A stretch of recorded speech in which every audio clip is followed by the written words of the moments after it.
The US has stepped up its drone attacks in Pakistan, the most recent reportedly killing at least 12 people. However, a growing number of civilian deaths in the strikes has sparked public anger, with concerns the action is driving up the number of extremist recruits.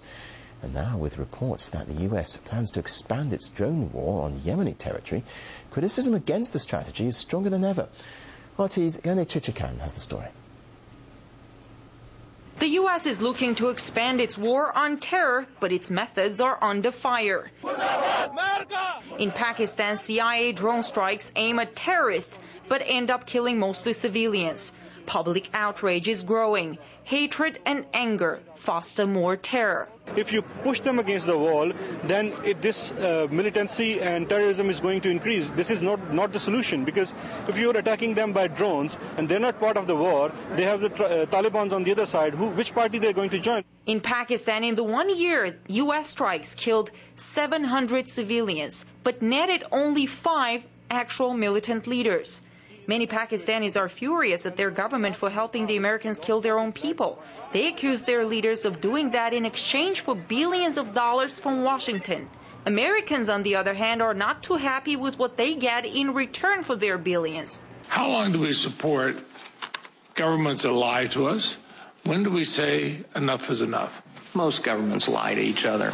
That's the way business gets done. Amid all the cheerleading about bin Laden's killing, the U.S. has stepped up drone strikes in Pakistan.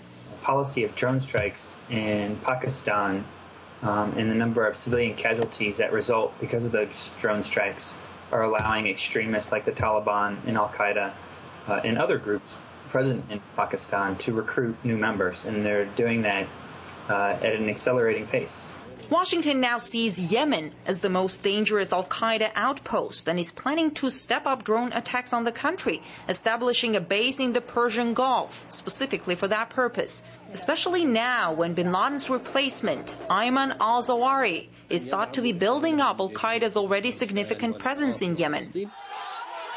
The U.S. had been cooperating with Yemeni counterterrorism forces in targeting al-Qaeda, but they've since left the field, preoccupied instead with the nationwide turmoil against the Saleh regime. That means the Americans are likely to have a freer hand going it alone, with the CIA to take a central role.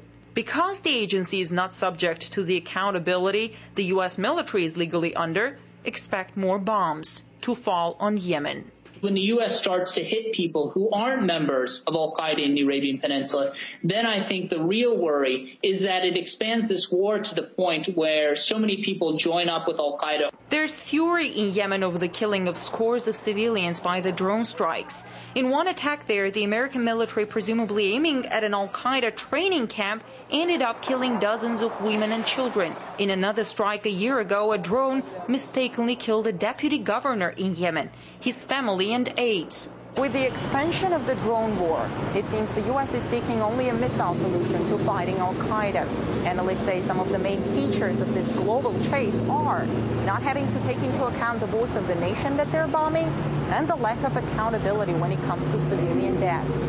Features that add more paradox to the U.S. strategy, with many asking whether America is fighting and fostering terror at the same time. I'm Ganesh Shakhzad reporting from Washington, RT.